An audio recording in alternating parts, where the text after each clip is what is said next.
Welcome to the Conservationists Assemble, the podcast that seeks to unite with Earth's mightiest conservation heroes, raising the profile of our planet's most threatened species, and putting the spotlight on the fantastic in situ and ex situ conservation efforts taking place around the world, highlighting the link between them, as well as asking those important questions of what more can and needs to be done. Whether you're experienced in species survival or new to animal advocacy, this is the podcast for you. Will you join the fight? Hello friends, and welcome to another episode of the Conservationists Assemble. It's so good to be back, and I'm hopefully going to be releasing episodes more frequently again in the very near future. I am your host, Johnny Bloxham, and I'm inviting you to join the ranks of the Conservationists Assemble community as we take the fight to Earth's biggest villain and my arch nemesis, extinction. This episode is about the Scarce Yellow Sally, a critically endangered species of stonefly that was first discovered in 1959 and in less than 40 years were no longer being found in population surveys. But their story arc doesn't end there. In 2017, a small population of these flies were found in a small stretch of the River Dee in Wales and Cheshire, and our planet's mighty conservation heroes took action for this species.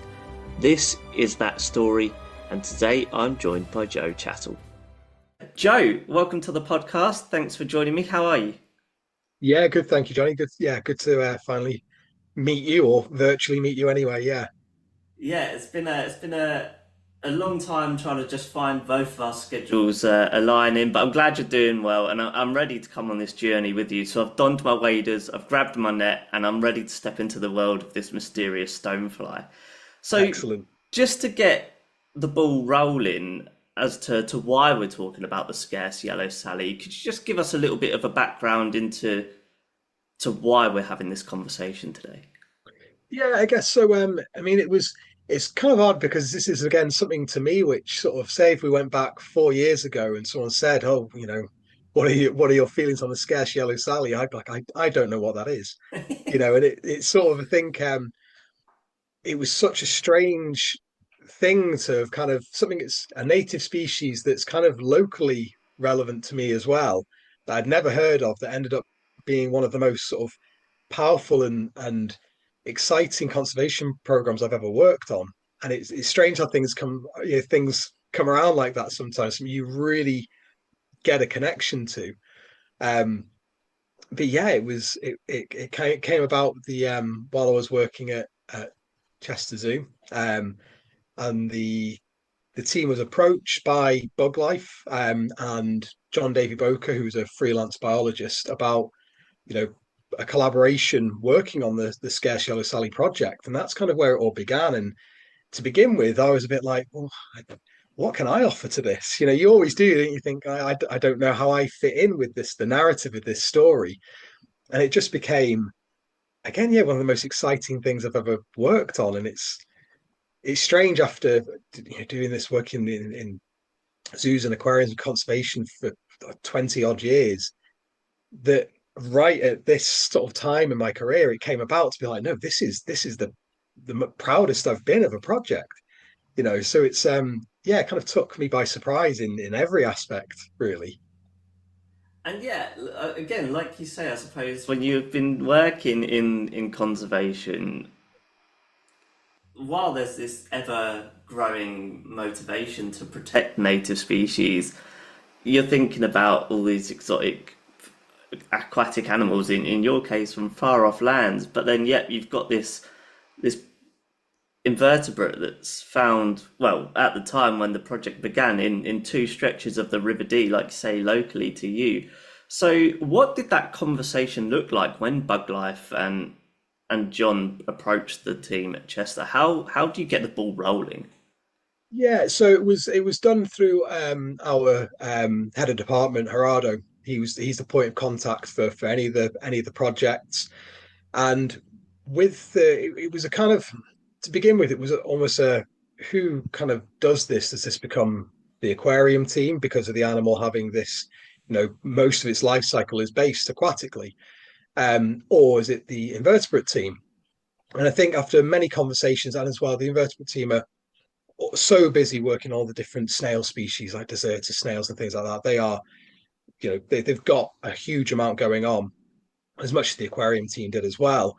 That expertise in terms of water quality was the key thing. And from our discussions with John and with Bug Life, what they wanted was to try and crack this kind of, all if we're looking at sort of ex situ work, what this animal needs, and the biggest thing is in terms of its husbandry within a collection, is how to keep stability in terms of water quality and water chemistry. So that's where it kind of fell to us. Um, and along with that, sort of working in situ with John, looking for the species, survey work, sampling, things like that, it just sort of all fit that it would be us that would be working on it. And again, I'll be totally honest, to begin with, I thought, what connection have I got to this? I've been, done things looking at undescribed fish species in Madagascar, and even things like working on back 10 years ago, working on the mountain chicken project in Dominica. And I thought, how does this fit with me? How am I going to get involved? How am I going to feel that this becomes part of me? And I guess its story is just so interesting that it does. It kind of, I don't know, consumes you in a way. It's you want to give your everything to kind of work on this project and make it a success. Absolutely, and that I can see that just from 10 minutes of conversation that you generally have an attachment to this project. But you've previously said in an article that when you first got involved with the Scarce Yellow Sally, the scientific data available was very limited, and that you as a team had to learn as much about them as quickly as possible. So what was the most crucial data that you would look to learn in order to prepare for your role in this effort? So I'd say, rather than specific data, it was just collaboration. So John had attempted to keep the species in a sort of lab setting in the past. Has a huge amount of knowledge about where the species are found. Same in terms of the data that Bug Life and Natural Resources Wales have as well. It was the main thing, honestly, was just collaborating with with the stakeholders in the project and discussing. Because again, there's, even with the River Dee, it's kind of, there's water quality data, but obviously dependent on the time of the year, it changes so quickly with heavy rainfall and drought and sewage, discharge into the river as well. It was just trying to gain, I guess, as a greater or as a greater understanding of this animal's natural history as possible. But the main two things in terms of what we found in terms of the larval care would be temperature and oxygen in the water. They are critical for maintaining the species within a zoological collection or within a lab setting. They are the two things that, it's that simple. If you keep them too hot, they will not do well. If you keep them with too lower oxygen, dissolved oxygen levels within the water, they don't do well. It's funny, actually. There'll be lots of little anecdotal things, but they do. If the oxygen's too low, they kind of, when they're sat there, they do these little push-ups, and whether it's to help with water flow underneath the body for that dissolved oxygen, they do loads of sort of really cool little interesting things. But they'd be the two, like I said, collaborating with our partners and other scientists, but also, yeah, oxygen and temperature are just critical for this animal. Absolutely critical. And so obviously you kind of, because they got rediscovered, right? They Yeah. their history isn't a long history. I No, believe I no. read somewhere that they were first discovered just before the 1960s, and then Yeah. they'd gone within kind of Yeah. 40 years. Yeah. So yeah, 1959 they were first discovered, and they were found. And this is the important thing with them. There's historic data that they were maybe found in a couple of other rivers, but they're only found in the River Dee, literally, and a couple of tributaries of the River Dee are around, to begin with, 8 or 9 different sites. So that's how localized they are. And there can be some confusion. There's another species which is Palodes mortoni. Oh, should probably double check that. Which looks so similar, but in its larval stage, it's got a bigger head, and in its sort of adult stage, just looks slightly different. Again, I think if you're a sort of stonefly nerd, you can be like, oh yeah, I can tell the difference between Isogenus and Palodes. But um, there could be, when you start looking back over history of the species, sometimes, not criticizing how things were done in the past, but there could be misidentification of these animals. but yeah, going back, 1959, they were discovered. They were found throughout the 80s, and towards the 90s, numbers started to decrease. And I think it was 2003 or something like that. They from then on till 2017, none were found. And it's actually John Davy Boker, who was had been part of the project, was responsible for surveying and found none. They just didn't find them. They just couldn't find them. Now, whether that's that, you are looking for a needle in a haystack, Yeah. they must have been there to still be there now. But in terms of the how plentiful they were, there was certainly a crash. And then I think it was 2017, John actually found them again, and then has been finding them year on since, but still not in the same quantity they were found in, and at different sites as well. So it's not like, I think now there's 4 or 5 sites where they have been found. Um, but yeah, it just shows you over time to have almost completely vanished, and that's something again which is it's crazy how we can talk about amazing conservation work overseas, and yet there's something that's found in the River Dee that just went missing and just hadn't been seen, and it's kind of almost forgotten. And it's great that there's been so much passion about this project to really, you know, bring them back into view, so to speak. Yeah, and so then I'm sure it must have been a really ecstatic feeling because, like I say, needle in a haystack. If you stuck me in the River Dee, they would probably fly straight past me and I'd be none the wiser.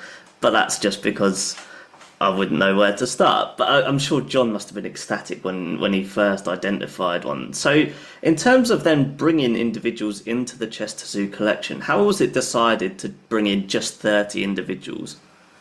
Yeah, so we did was more than anything, because there's still not we still don't have a population density on them, because it's so difficult. It's hard to describe even when you go to these sites and you kick sampling. You don't want to risk taking the entire population. But what we decided to do was that John would take some and we would take some. So we had slightly different setups. So ours was more based around containers with a large filtration unit, aeration, recirculating around, whereas John's was done within a fridge to control temperature and individual containers. So we were just kind of going to see almost who did the best and what the initial plan was. Because obviously, when we went to sample as well back in, oh gosh, 2021, I think it was, um, we went with John, and but trying to plan it in terms of our work day to day at the zoo, his work as working in the labs, but also the weather.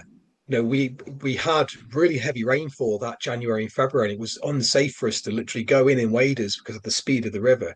And it came down to literally one day. There was one day that we could go that worked for everybody, that the weather was favourable, that we could actually do it. And what we even discussed to begin with was we had planned not only just to look for the Sally, but other species. So things like Isoperla grammatica and other species, which is different life sort of history to the Scarce Yellow Sally, but they could have been an analog species. So what we might have ended up doing was collecting another different species of riverfly and working on those to get the husbandry right. But obviously, when we went and we did find the isogenus, the decision was just made. Right, let's go with it. And what's good by doing that, by John having some and the zoo having some, is that you can then again continue that collaboration and kind of go, right, each week have a meeting. What's been working for you? Any losses, or what's not working, or what have you found? And it was really good to have that communication working through. But there was no seven. If we had found, say, 5, we would have just, John take 3, we take us take 2. Again, it was more Sure. just to try and get some data down to see what works, and obviously in the end for us it works, and then some. So yeah. Yeah, and so after keeping the water well oxygenated, the water temperatures at kind of pristine for their survival, sourcing and feeding smaller flies to the larger ones, you achieved the breeding and rearing of the scarce yellow Sally through its entire life cycle. Explain that feeling. Oh man, I'll never forget the day. It's quite interesting, and I'll kind of come back around to it. But finding the this single larvae and just being like, I looked with a pipette and sucked up a load of detritus and put it onto a microscope slide and have a look through, and I was like, oh my god, there's a baby stonefly here, and just being blown away, like proper that sort of strange, like running around the aquarium going, everybody come have a look at this now, quick, you've got to come and see this, because we didn't we thought it had kind of failed. So what we'd done, obviously we had the larval form, and then they start to molt and they get their when they get big enough they develop these wing pads, and that's when right, they need moving into an adult area. And at the same time, what we're doing is every couple of weeks, well, every week we're adjusting the lighting bell curve, so the days are getting slightly longer. The chiller set to the water gets increased slightly, so we have that bell curve in water temperature throughout the year.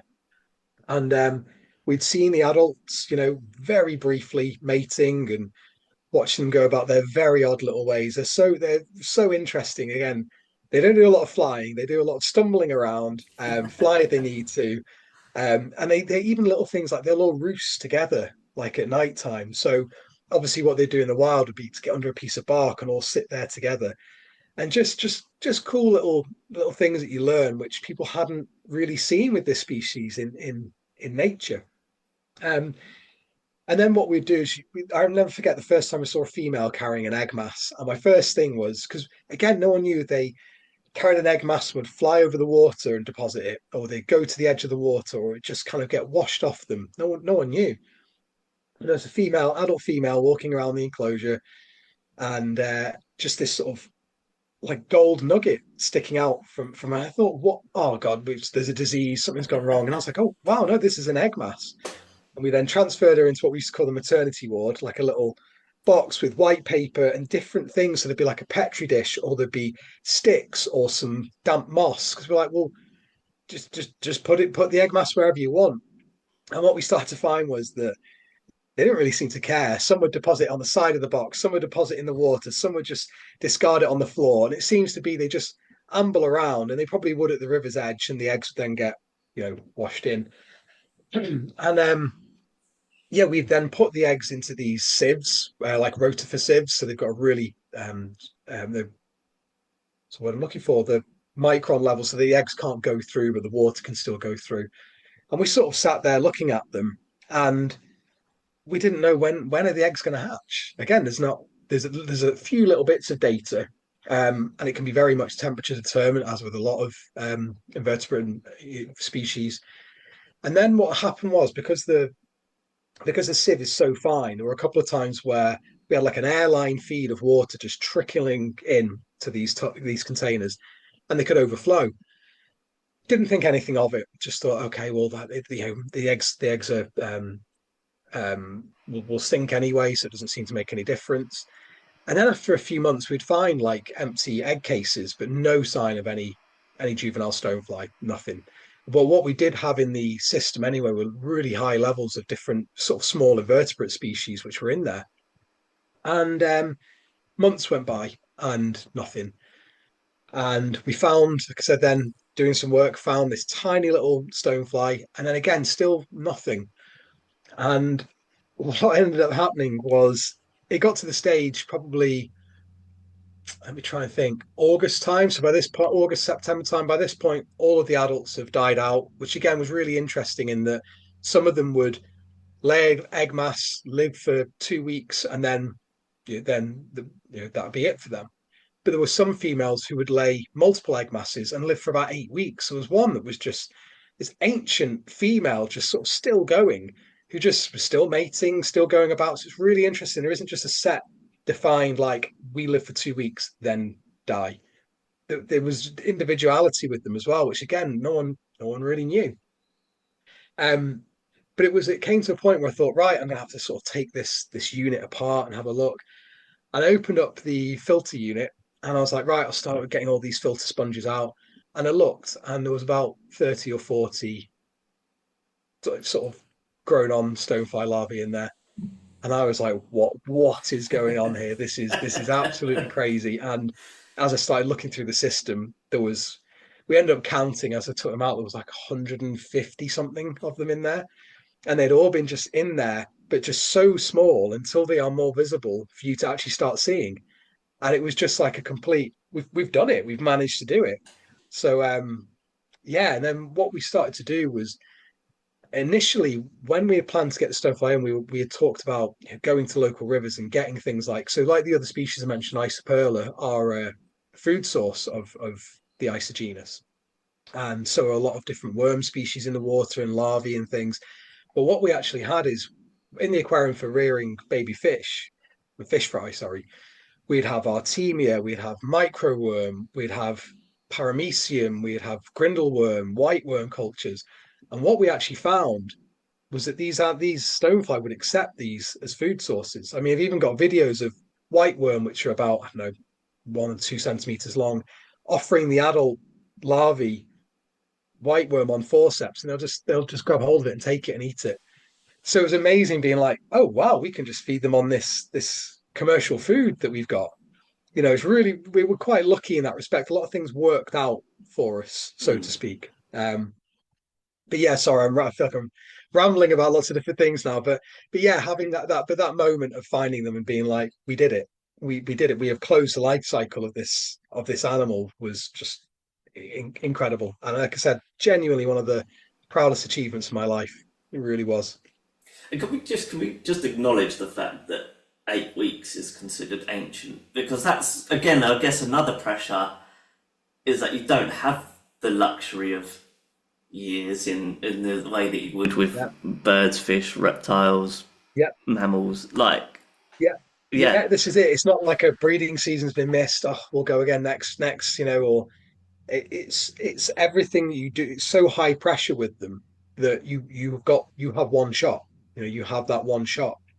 So yes, uh, uh, yeah. It's funny. I hadn't really thought of that. Like I know that, but it's kind of yeah. You realize it's such high stakes in order to get this right, um, and it doesn't always go right. But it's that's what happens. But it's yeah. It was amazing to have sort of done it and yeah, look to them what we do next with them basically.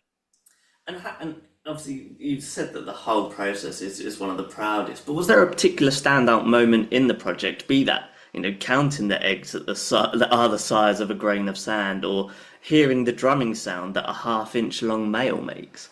Yeah, the drumming was by far the coolest thing. So with the larvae we had that were our F1, so to speak, we then raised them exactly the same as the larvae we'd taken from the River Dee previous year.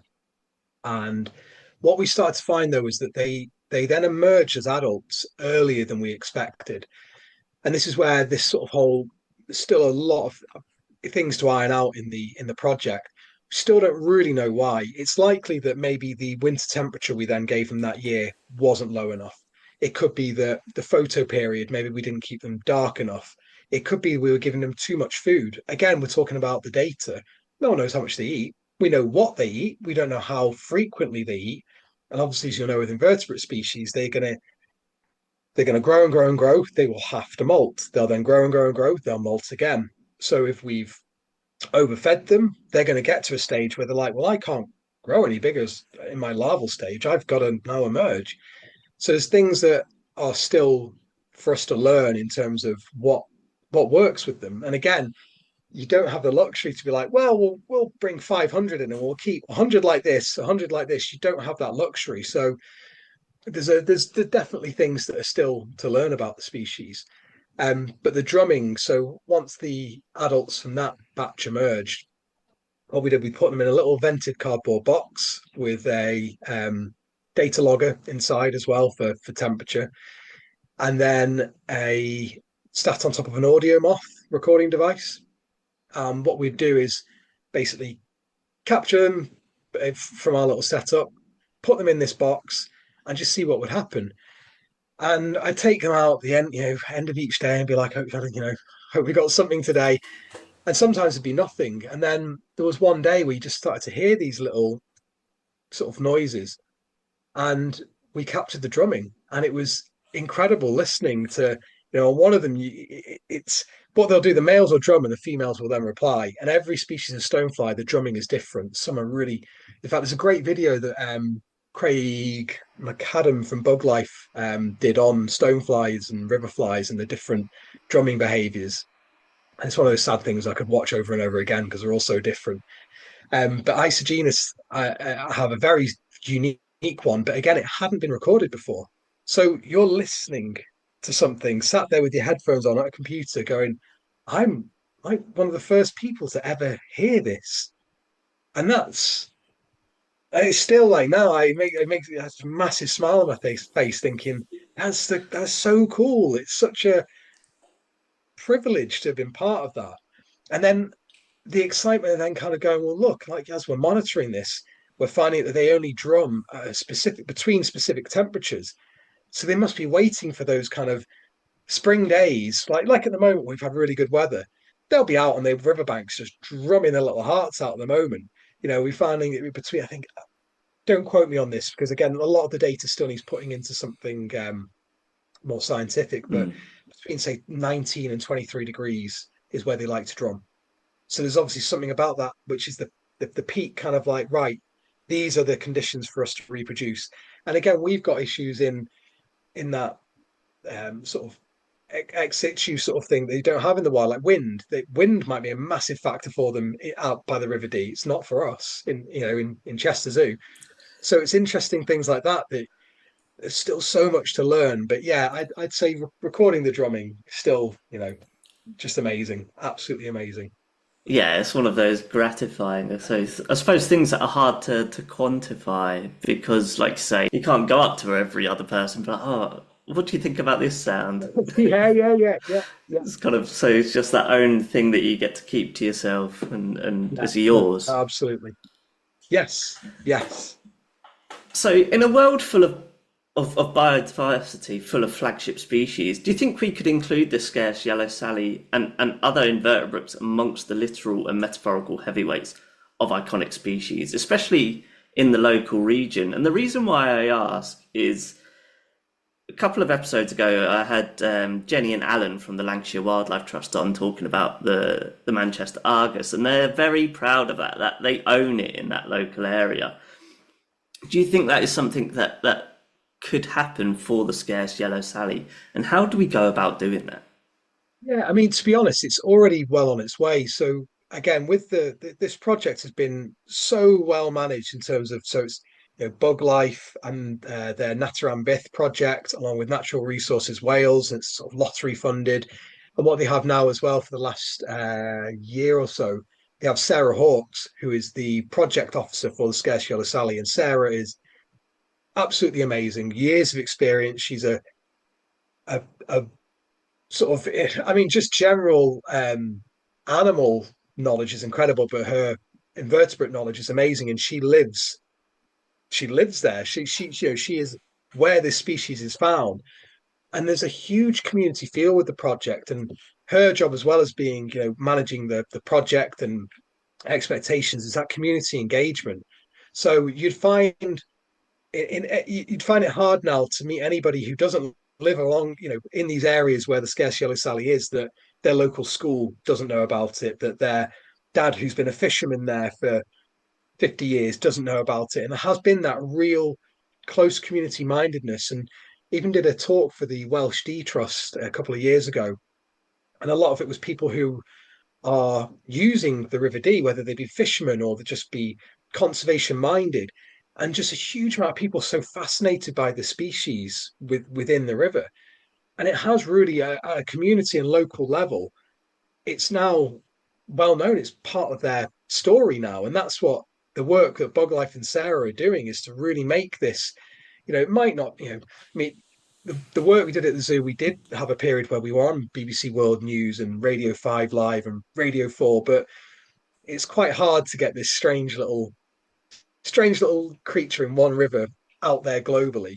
But locally and then in that community feel, it's doing well, and the story is doing well, and there's a huge amount of uptake on the project and on the species, and that I think that's exactly what you need if you've got your local children just being aware that they've got this species that's critically endangered in their waterways, 2 steps away from their home, that's job done in an odd way. Just having that connection to people and working the story in as a connection to people is it's all you could ever really ask for. And again, like I said, the project is now just from where we were looking back years ago at the sort of like who's doing what and what's going to happen with this project to being, having it, like I said, a dedicated project officer for it who's so passionate about the species and engaged in that local work, and still engaged with work with the zoo, going and doing more continued survey work earlier on this year is it's amazing. It's absolutely amazing. It's just, collaboration is key, isn't it? And I think the more stakeholders with a shared goal that you have, that one approach in terms of conservation is just all you need, really. You need passionate people for a project to be really, truly successful. And this project has that. Yeah, and I mean, from listening to you talk about them, what's not to love? Like, who wouldn't want to see this clumsy animal of regardless of taxonomic group bumbling around at the water's edge, or is comfortable enough that it can take a food source that's completely kind of foreign to or unknown if it's going to like it, and it's so comfortable just to take it from a pair of tweezers. It just it sounds like something that would draw people in. Yeah, yeah, definitely. And so looking forward, kind of post that first initial complete life cycle, how does the zoo's involvement continue, and perhaps what are the next steps? Yeah, I mean, I'll be honest. At present, with not working there, I don't know. At the moment, it will just be continued being a project partner, and because it's something the zoo's been involved in. It's not something the zoo has ownership of, if that makes sense. So it's just being there to continue the support to the project and be involved in any way they can. Which, like I said, earlier on this year, they've been doing survey work with the species. And at the moment, I think that's the thing. I think the project itself is just continuing to raise that awareness, continuing to look at threats faced within the River Dee and continue to see if we can build up you know, details on the population and working, eDNA into it as well. So eDNA sampling, because obviously kick sampling is so difficult, and that's a lot. Kick sampling is difficult in terms of the manpower needed, the weather that's got to be right, and also, what rivers are like. It'll be kind of like that at the edge and then just dip down in the middle, and it's not feasible. I mean, I never forget seeing John kind of in his wetsuit holding a line going to these deep areas and thinking, yeah, our risk assessment's not going to cover that. So if you can work things in like eDNA sampling for the species and have positive hits, then you can go, right, we might not have prevalence, but we've got presence. And that can be enough to continue to make sure. And as well now, so it's not just about looking for the larvae, it's about looking for the adults on the river's edge. If you know now the right sort of days, the right sort of habitats to look for. Again, we found in that setting at the zoo, we would give them hawthorn. And it was only chosen because it was like, well, obviously, we had plenty of hawthorn, but hawthorn is really important as a kind of, um, in hedgerows. And what we were finding is that the animals are beyond the hawthorn and even in the flowers of the hawthorn. So whether or not they're just getting residual moisture or there's something they're taking in from it. So looking around the right sort of vegetation at the edge of the water for these animals next to the River Dee, you can find them. They once you know what you're looking for, you start to come across them, and that's again. I'm sat here now thinking I've got time to go and look for some, go and look for some now because it's just yeah, it's just really, really cool. It's kind of But opened again, up. to go back around to the initial question, it is just continuing that collaboration, surveying, and people being on hand to be part of the project, and again, regular meetings and things like that with different partnerships is just key, just absolutely key to keep this project going. It sounds incredible. Just would you say that kind of it's opened up a different way you view the world now? Because you've talked about, oh yeah, I've got 5 minutes spare. to go and look for them, and it almost sounds like you kind of took that work home with you, and now the way that you go about your non-work life Yeah. is different.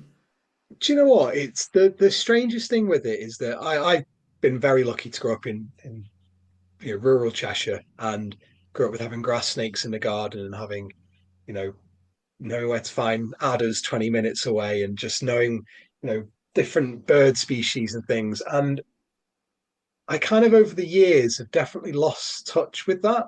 I wouldn't be ashamed to say that because of the exotic species I've worked with and the project specifically about these exotic species, again, whether it's Caribbean or Madagascar and things like that. And they kind of become like, let's be honest, like unnamed fish species in Madagascar is cool. Who doesn't want to be involved in that? Undescribed fish species, sorry. And this kind of, yeah, grounded me again. To sort of, it was that reminder that it's on your doorstep. It needs protecting, and you kind of feel really guilty for having lost a bit of touch with that. But your work takes you in a specific direction sometimes, and this really brought me back down to that kind of like, it's on your doorstep. Look how powerful this has been. Go out there and enjoy it. It's literally, if it's a 20-minute walk on where I am now, like on Little Budworth Common on lunchtime, go and do it and immerse yourself in it. And it doesn't matter if you see a couple of pigeons or if you see nothing. It's just being in our native habitats. And again, for me, very specifically in Cheshire, we've kind of got all the big habitats, and it's just exciting to have rekindled a bit of that. And for sure, like you say, I have that. I don't know the importance of a sense of community as well with these projects and that engagement. It definitely reawoke something in me that had maybe just been put away a little bit, and I'd shifted my focus, and it certainly made me kind of reevaluate things and be far more appreciative of what is on my doorstep. So Incredible. So I just have one last question about perhaps the Scarce Yellow Sally before we just look into kind of your career and your journey. So obviously you mentioned that your career kind of spans 20 plus years, and at the beginning of this project there was the kind of conversation about whether it was going to be the aquatics team or the invert team. Would you say that there's something that you've learned from working with the Scarce Yellow Sally, or a particular skill that has now been added to your repertoire that you didn't necessarily have prior? yeah, I mean, patience. I mean, I'm always patient, but I think patience in terms of with a lot of other things I've done, that again, that data is there. So you know almost what to do and what to put in place. This was just I think it's that thing at, I'm now 40, like when I was doing the project, late 30s, it's that you're still learning. And this was a complete, everything about this. I learned the team I work with learn, our project partners learn. Everything was a learning experience the entire way through, but you were learning with results. And that's kind of weird because usually you learn something, then implement it. This was learning as we went and it working to be implemented in the future and to have that set blueprint for the next people or whoever. So it was kind of just not the normal way of working is the only way I can describe it. It was just different to what I've been used to. And, you know, kind of just a learning experience for success without it just feels wrong if that makes sense. You usually Yeah. learn from it and kind of go, we can implement this next time. But because it worked as we went, it was just being more open, I guess, and not, just trusting your gut. A lot of it, for me was thinking, well, I don't know about the species, but I know what temperature, what pH, what oxidation O2 levels that the River D has. So if I I'm looking after a mini River D, I'm not looking after the Scarce Yellow Sally. Yeah. It was kind of thinking outside the box and just being adaptable to it. It was definitely a help. Amazing. So yeah, we're going to take a look into the man behind the Scarce Yellow Sally, or one of the people behind the Scarce Yellow Sally. So when did you know that you were going to work in zoos or conservation? I mean, I think a lot of people probably say, but for you know, as a kid, I've never wanted to do anything different to working with animals, and it didn't matter to me in what way that was. I think my again, very lucky to have grown up where I grew up, but it was um 5 years old, holiday in the Balearic Islands to funny enough an island. I can't remember the name of it, but it's famous for having all of these lizards on it, and there'll be a little wall lizard species. I should really know this thing as it was such an important thing for me, but just being obsessed with them. And funny enough, that same island was used on the BBC Life in Cold Blood series. And it was amazing, watching that back. That came out like 2007, and being like, that's the island. But I was always just, I'd go to Chester Zoo as a kid, and I'd go straight to Tropical Realm, and I'd sit in front of the alligators, and my mum would be like, "Not going to just sit and look at the alligators all day, are we?" I'd be like, "Yeah, I've got to see one move." And even if it was just an arm moving, I'd be like, "Oh, it's moved. That's amazing." And I was just obsessed with invertebrates, reptiles, amphibians. Like it was just, I was obsessed. I would spend my time, like my brother would be like, just wanting to play football or play with toy cars, and I'd be like in a pond with a toy crocodile, like attacking like toy zebra and stuff. I was just fascinated by them. And then I got my first snake when I was a ribbon snake when I was 8 years old, and it just kind of went on and on from there. And again, I was lucky to have a mum who was super involved with stuff. She'd take me to like the Northwest International Herpetological Society meetings at Blue Planet Aquarium back in like 1998, 99, who I met. Funny enough, I met people there when I was like 13 years old who are still some of my closest friends now. And it's so odd to make those connections. Like a friend of mine, Ben Baker, who's worked in zoos and aquariums so longer than me, and we're still good friends now. And I got to know him when I was, because he just saw that passion, and you hit it off, don't you? And then I went to Reese College, study animal management. At the meantime, I was working at a local sort of aquatics and pet shop. And then I started volunteering one day a week at Blue Planet Aquarium in Ellesmere Port. And then in 2003 or four, a full-time job came up as an aquarist, which I applied for and got. I never forget my wage of £9,000 a year and being like, I've hit the big time now. This is amazing. And then I spent several years at Blue Planet. But I was kind of just ready for it was that lack of progression. And I think a lot of people face this in their careers when they've been at been somewhere for a long time. And you're thinking, I want that extra responsibility. I want to progress. And so I actually took a kind of an odd sidestep, and I went and worked for Pets at Home as an aquatics manager. And it was that thing I thought, well, still working with the species. Yes, it's retail. Yes, it's Pets at Home, but I wanted to have that management experience and training to you've sometimes got to take a sidestep to kind of broaden yourself.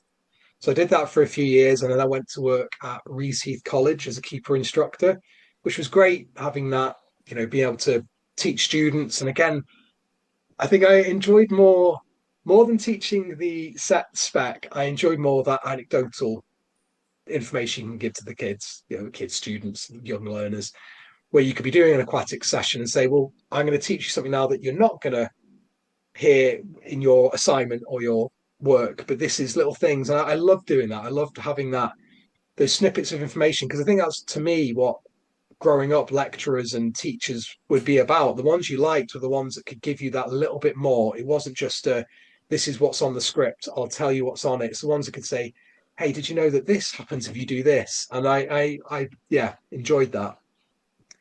And then, gosh, I'm trying to think now. After there, that's when I went to work on the mountain chicken project in Dominica. And I'm always totally honest with people. I was meant to be there for 6 months. I lasted for 2 months on the project. I loved the project. I just found living on my own in the Caribbean really hard. I found it really, really tough. And then, if I'm honest, the week after I came back was when they had the first, oh, was it Tropical Storm Erica or was it the other one?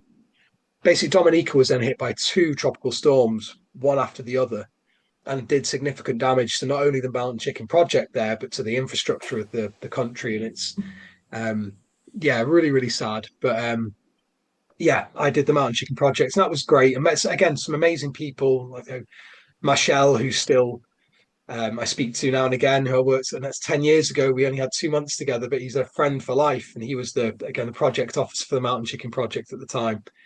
Um, so I came back from there, went back to working at Rees Heath just as a keeper this time, which again was enjoyable. And it's funny, the again connections you make. I always love that. I think about the places I've worked, and you're still friends with these people now. You build up these connections over time, and they're still some of your closest friends. And it's yeah, it's quite. You have a lot of love for some of these workplaces for the connections you make rather than the role. If that Mm. makes sense sometimes. Um, so after that, I went and worked at a college in Manchester, Eccles Sixth Form College. Um, and it was one of those, again, it came with a house on site and things like that, and then became head keeper there. And it was just a cool little thing. But then that's when COVID then hit. So all of the plans to turn this centre into this zoo license collection all went to you're now on like tight budget. And it Mm. was just like, no, like, come on, I was ready to expand all these plans. And then that's when Chester then came along at the start of 2021. Moved to Chester Zoo. Um, so I was at Chester Zoo for 4 years, and then that's when I was approached for a job in Singapore as at Sea Aquarium as manager of herpetology and freshwater. So moved to Singapore, and that takes us round to now nicely. That's So it's been fantastic. pretty varied over the years, but each with their own challenges, each with their own experiences, but they just kind of each one makes you stronger, and yeah, you just keep on going, don't you? And I'm thankful, whether they've been good or bad, thankful for every single one and every single experience along the way.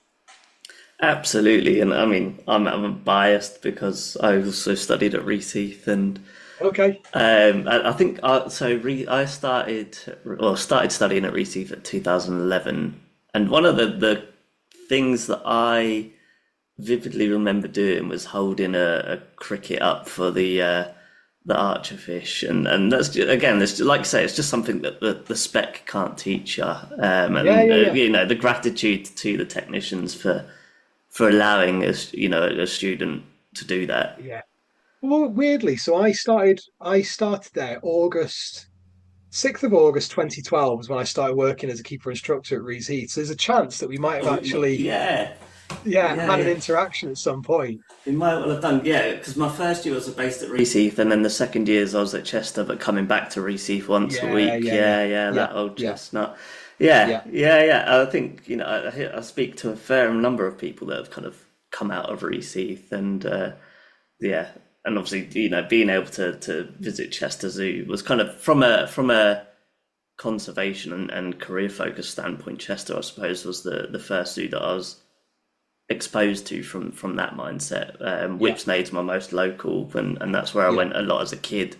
But from a kind of a professional standpoint, Chester was the one that I was exposed to first. And so, yeah, yeah. obviously, you mentioned as a kid, kind of going and spending time in the tropical forest house and watching the alligators. How would you say your first experience with a zoo compares to kind of your experiences with zoos now?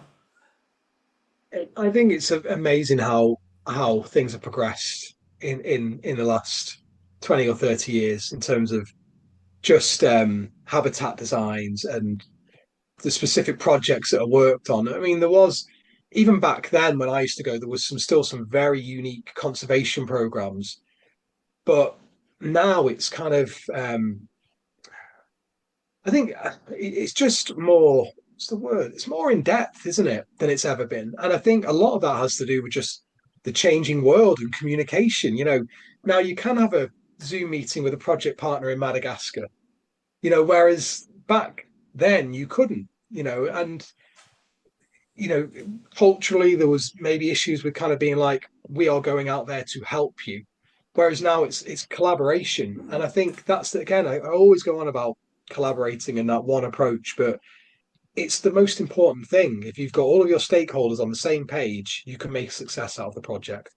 And having that ability and having, you know, advances in modern technology, whether they're for habitat design or whether they're for communication, has just been the sort of the best thing that could happen to zoos and aquariums. It really is. And I think it's crazy. It's always, you think this of the world in general, but you think, how can things get more advanced than they are now? Mm. We might have a version 2 in 15 years' time of this meeting and go, can you remember how outdated things were in 2025? Yeah, And that kind of excites me to think what on earth is going to be next. Like, probably all the zookeepers out of a job and there'll be AI zookeepers, but never mind. But yeah, I think the biggest thing is just, yeah, things have just progressed in terms of modern, you know, welfare standards for animals, and I think it's easier to get a message out now. I think there's more than ever on. You think about even little things. If you have a Disney Plus subscription and you go to the Nat Geo part of it, and you can watch documentary after documentary, whereas we were growing up waiting for Sunday afternoon, whatever David Attenborough documentary would be on. Mhm. You couldn't then go onto YouTube and go, oh, I want to have a look at like this species.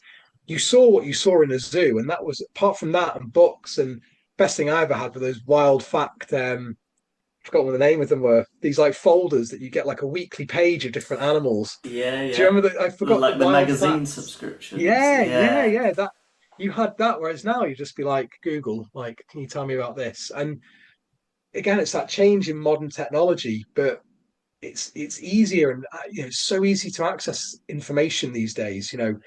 If I had been 30 years ago inspired by something I saw, I'd have to go back and be like, what animal books have I got that might have this species in? Whereas now you can just go and go, you know what, Scarce Yellow Sally, that kind of like that project. You just Google it and look for it. Yeah. And I think that's the biggest thing, is just advances in technology in the world has just led us to a point where people can feel like they can get involved and it's relatable to them. Whereas back then it sort of maybe wasn't as much. And going to kind of back when you first landed your role at Blue Planet Aquarium, you're on your 9 grand salary. What perhaps first surprised you? And did you get to a point in your career where you're like, okay, yeah, it makes sense, or actually, it it guided you to be different to what surprised you in the first place? Oh, what surprised me? Um, Politics. Yeah, certainly. I'm still excitable about stuff anyway now, but I was just so excited to be like, I'm working in an aquarium. Like all my friends are kind of doing whatever jobs. Like, I'm doing what I've always wanted to do. I'm being paid to work with animals. Like, this is amazing. But yeah, you do soon realize that you're like, things are financially driven. Sometimes there's politics involved where it's not just simple.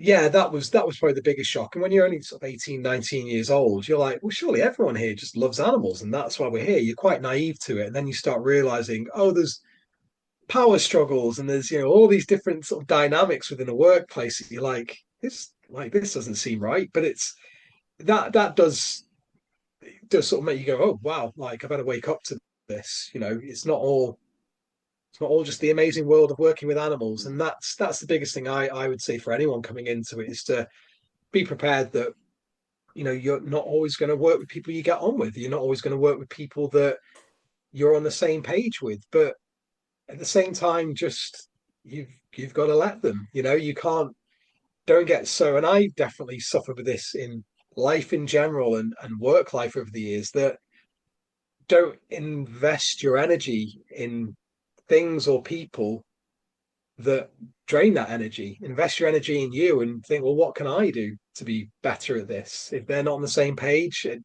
you can communicate. If it doesn't work, fine, that's, you do you, but I'll do me. And I wish I could have given my 20 years ago self that advice, because it would have been so much easier. But I think it does come with age. You just start going, well, yeah, let them be them.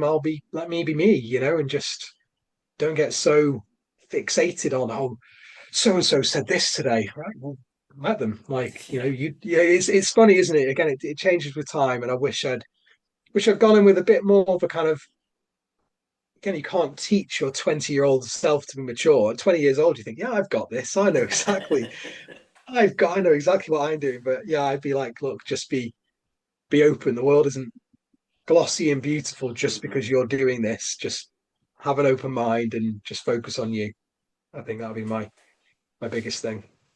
If I've Yeah, answered your question, yeah, no, sorry. and it's definitely kind of always nice to hear advice for even experienced people within the industry or newcomers to the industry as well. So yeah, it's always nice to have that support and that platform out there, and people can then pick and choose what they want to take and Yeah, can't they? So to exactly. close out our conversation today, we're just going to finish on some fun, light-hearted questions. Okay. So, are there any dream species that you would love to work with or to see in the wild, or both? Um, there's so many. There's so many. Dream species to work with. Oh God, you really put me on the spot. Um, I'm going to cop out and say it'd be a dream species to work with again because I was lucky to in the past, but Arapaima would be the one because I looked after one at Blue Planet and they're just so cool. They're just super cool. Coelacanth, if I can have a coelacanth, great. That'd be awesome as well. That's not going to happen, but that'd be a dream one. Um, and to see in the wild, uh, hmm. Weirdly, just because I'm obsessed with them and I've kept them in the past, just go into either New Guinea or Cape York in Australia to see green tree pythons in the wild. It's not even a hard one to do, but they're that snake which in one of my early books, seeing them and being like, this is my species, or even seeing something like Maranon poison dart frogs, the Excedabates mysteriosus. They live on this one of the populations is on this you always associate dart frogs with these lush rainforests and lots of bromeliads. They live like in Peru on this almost sort of rocky cliff face with loads of bromeliads, and they're just sort of cruising around there. You have to climb up to get to them. I'm like, yes, I want to see them because it's like they shouldn't be there, but that's where Yeah, they live. I'd love to do that. There's God, I could probably this could be a separate podcast of all the different things I'd like to see, but they'd be my top sort of top ones for sure. yeah, I get that. It's that kind of amazement Yeah, of a human has to focus on things that they can't understand, and yeah. and that kind of fits the bill nicely. How about places? Because you've been fortunate to travel, like you said, you spent a couple of months in the Caribbean. You've just come back from Singapore. Are there any places that you'd love to visit? Galapagos straight away. Costa Rica. God, this could take a while. I think for me, I'd love to sort of Northern Australia for sure and Queensland. My plan was always when in Singapore would have been to go out to Oz, but obviously that hasn't worked out. Um, and less tropical like Lapland. you know, Yeah, I want to I want to sit in one of those domed tent things and look at the Northern Lights. yeah, yeah, yeah, Yeah. yeah. Fair play. Yeah. Is there one particular? Obviously, you said that the green tree snake was kind of your species growing up. If there was one particular species that you've gained a particular attachment to that you've worked with, what would it be? I'd say yeah, green tree pythons, and then also Cuvier's dwarf caiman. Very odd, again, not sorry, excuse me. No particular conservation story to them, but a species that I worked closely with and just had a real bond with, and did lots of training work, and um, I just loved spending time with them. Love just working with them, and that's yeah. Really, I don't know how to describe it. Leaving when I left Blue Planet, leaving those two caiman behind was so difficult, and I found that really. I didn't find leaving there hard. I found leaving that like leaving two pet dogs behind. It was really hard, and I don't think I realized that until I was going, thinking no, they're just these animals in my care. Like they'll be cared for by the next person. They don't care that I've gone.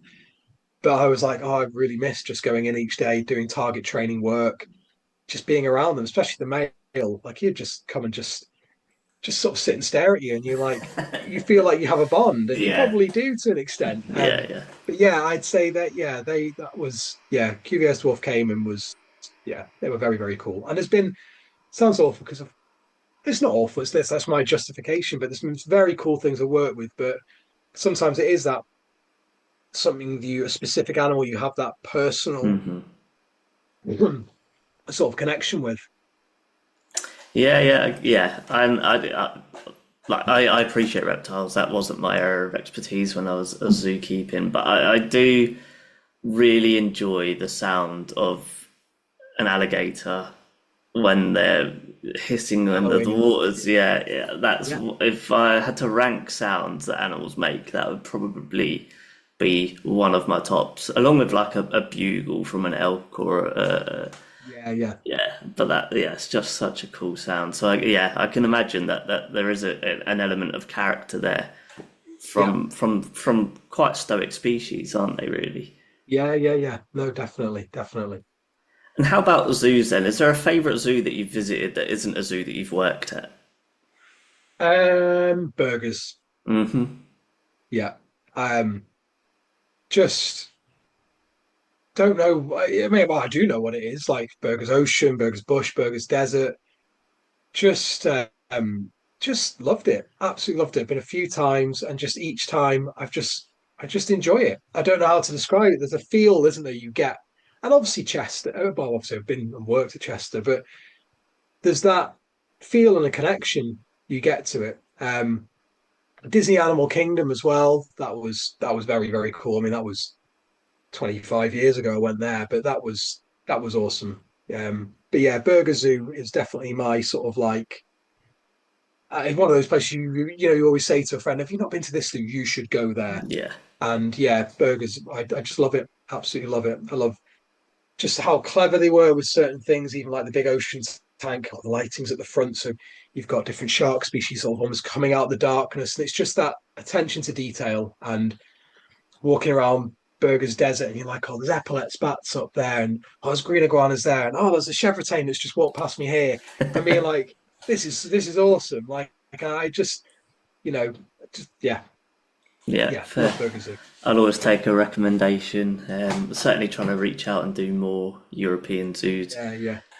So yeah, if I'm ever out there, it'll be one to visit, Yeah, and I'll look absolutely. Yeah. out Oh, for all of the yeah. things that you've Yeah. just described. Now, Yes. you mentioned that reconnect to the nature on your doorstep. So after a day fighting extinction and conserving exotic species, how do you unwind? How do I unwind? A lot of it's spending time with my kids.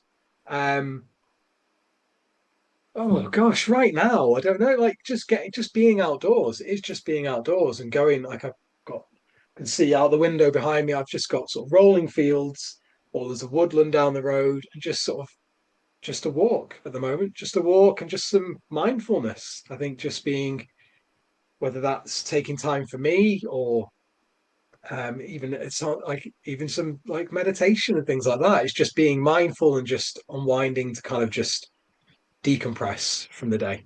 That's all it is. And spending just good time with good people, people that you want to be around and want to be around you, and just conversing and just having just a good time. That's it. That's all I really need these days.